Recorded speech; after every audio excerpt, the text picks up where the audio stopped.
Sue Ann Brown's family farm and ranch is located in the wide open spaces of the Flint Hills in Chase County, Kansas.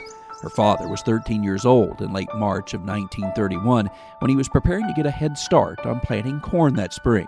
He had gone out to the corn crib to get another sack of corn, and he heard these engines roar, and he thought it was cars coming racing down the road. A car race in the country was a big deal, so Sue Ann's father, Easter, went inside the house to tell the family to come out and watch the event. But when they got out there, all was quiet, and they thought he was just pulling their leg. But shortly after that, the phone rang, and it was his uncle saying that an airplane had crashed over west, and so they all got in their pickup and drove over there. The family made their way to the crest of a small hill. Neighbors on horseback had beaten them to the crash site. TWA Flight 599, with 8 aboard, was en route from Kansas City to Wichita when it encountered icing conditions and structural fatigue. There were no survivors.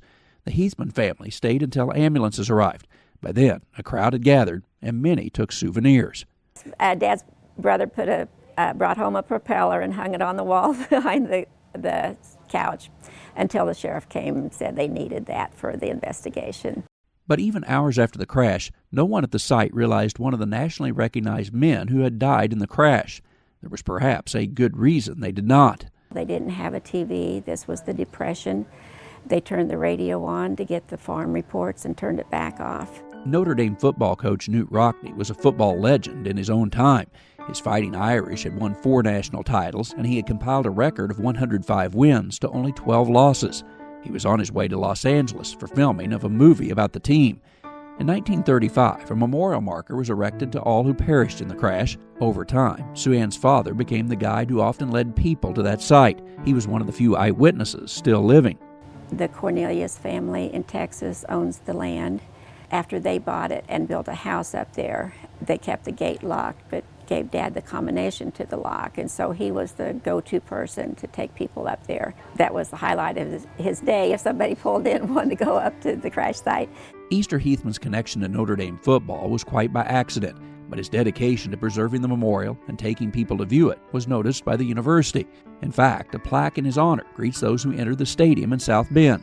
Sue Ann's father passed in 2008, but people continue to make their way here, now some 8+ decades later. They visit the crash site memorial and come to town to see the museum. Sue Ann continues the tradition of having those visitors sign her father's registry that he began so long ago.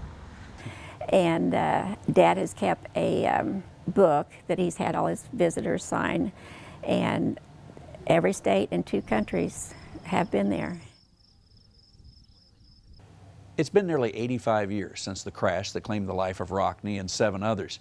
Yet fans still come here to pay their respects at the memorial, to see the museum, and a car even named for the famous coach. It's football history tied to the ranches of these Flint Hills. Traveling the countryside in Cottonwood Falls, Kansas, I'm Andrew McCrae.